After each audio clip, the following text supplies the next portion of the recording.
Assalamualaikum warahmatullahi wabarakatuh. Shalom, Om Swastiastu, Namo Buddhaya, Salam Kebajikan. Yang saya hormati Bapak Ibu Dewan Juri beserta teman-teman semua sebangsa dan setanah air. Pertama-tama marilah kita panjatkan puji dan syukur kehadirat Tuhan Yang Maha Esa atas kasih dan karunia-Nya. Kita masih diberikan nafas kehidupan dan kesehatan. Hingga pada saat ini, saya selaku mahasiswa baru Universitas Palangkaraya ingin menyampaikan sebuah pidato dengan tema kebangsaan. Negeri seribu pulau, macan Asia, bahkan surga dunia.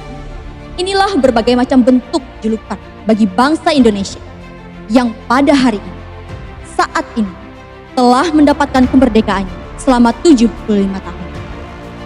Seiring berjalannya waktu, bangsa kita telah mengalami berbagai macam bentuk perubahan di era globalisasi. Negeri yang semakin maju, hidup modern adalah hal yang dapat kita lihat saat ini. Begitu banyak pengaruh yang dapat memacu kita masuk ke dalam hal yang berbau positif maupun negatif. Ditambah lagi saat ini, dunia sedang mengalami kekacauan akibat dari wabah virus corona atau yang kita sebut sebagai COVID-19. Tahun 2020 adalah sebuah perubahan baru yang begitu fenomenal, tetapi sangat berubah.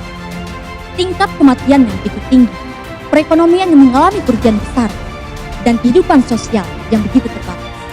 Bahkan pendidikan juga terkena imbasnya. Banyak semangat jiwa kebangsaan di generasi muda menjadi goyah akibat dari fenomena yang terjadi. Sikap patriotisme semakin jarang kita temui. Nilai-nilai budaya semakin ditinggalkan. Bahkan generasi muda semakin sulit untuk berevolusi dari perubahan yang terjadi. Jadi, apakah bisa generasi muda yang sekarang dapat menjadi kader penerus bangsa?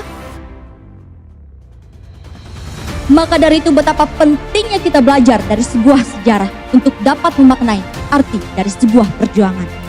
Sifat nasionalis atau persatuan dan kesatuan merupakan kunci utama yang digunakan para pahlawan untuk melawan penjajah. Karena itu, pembentukan karakter bangsa perlu diperhatikan.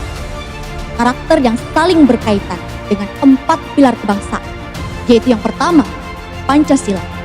Kedua, Undang-Undang Dasar 1945. 3. Negara Kesatuan Republik Indonesia. Dan yang keempat, Bhinneka Tunggal Ika. Ini merupakan sebuah fondasi kokoh agar negara kebangsaan kita menjadi semakin baik. Maka dari itu sudah sepantasnya kita sebagai generasi muda belajar dari apa yang sedang kita lalui saat ini. Jangan jadikan kekurangan dan kesalahan negara sebagai bentuk alasan kita untuk bersikap pesimis. Tetapi jadikanlah ini sebagai tanggung jawab dan tugas kita untuk bersama-sama membangun, memperbaiki, dan menciptakan Indonesia yang lebih maju.